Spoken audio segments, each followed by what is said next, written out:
आप सभी को मेरा प्रणाम, आपका स्वागत है।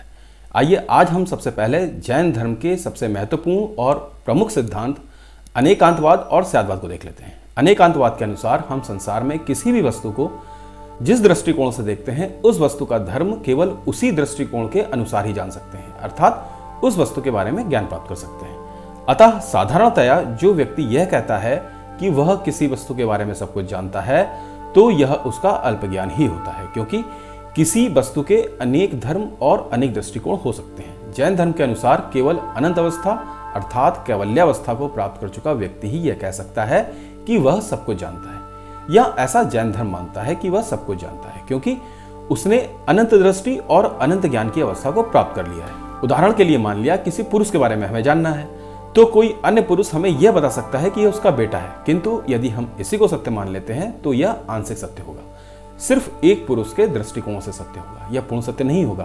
कैसे? क्योंकि अन्य पुरुष यह कह सकता है कि यह मेरा पिता है, कोई अन्य भाई भी बता सकता है।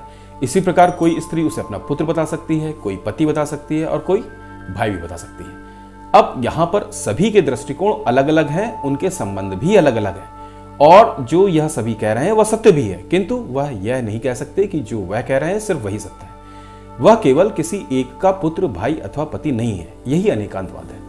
जैन दर्शन के अनुसार किसी दृष्टिकोण को नय कहा जाता है। अब स्यादवाद सिद्धांत के संबंध में एक हाथी की कहानी बहुत प्रसिद्ध है, जिसमें कुछ दृष्टिहीन व्यक्ति एक हाथी के अलग अलग भागों को छूते हैं, जैसे एक कान को छूता है, एक दांतों को छूता है, एक पैरों को, एक धड़ को और एक पूंछ को छूता है।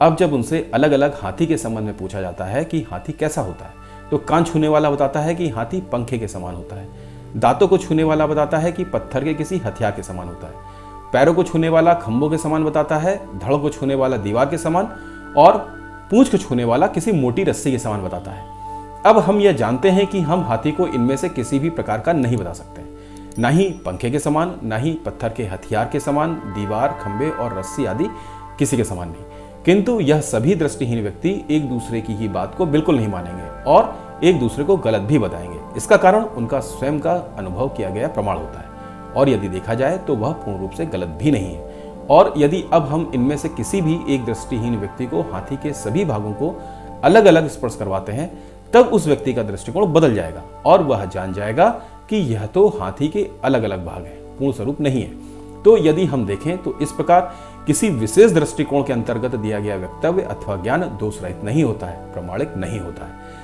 जैन दर्शन के अनुसार इसे किसी विशेष दृष्टिकोण के अंतर्गत दिया गया वक्तव्य माना जाता है जो उस एक दृष्टिकोण से सत्य होता है। और जैन दर्शन कहता है कि यद्यपि यह बात पूर्ण रूप से सत्य नहीं है, फिर भी एक दृष्टिकोण से सत्य होने के कारण वह उसे प्रमाण के रूप में स्वीकार कर लेता है। इसे ही स्यादवाद कहते हैं। इस प्रकार जैन धर्म प्रत्येक मनुष्य के दृष्टिकोण को महत्व देता है और उसके ज्ञान को स्यादवाद के अंतर्गत स्वीकार करता है। इस स्यादवाद के कारण जैन दर्शन संसार को एक विशेष दृष्टि प्रदान करता है। यह स्यादवाद दार्शनिकों के बीच होने वाले मतभेदों को भी सुलझा देता है और उन्हें एक समन्वित मार्ग अपनाने के लिए प्रेरित करता है। एक महत्वपूर्ण बात, कुछ लोग स्याद का अर्थ शायद से लगा लेते हैं, किंतु शायद लगा लेने से आप किसी निष्कर्ष पर नहीं पहुंच सकते।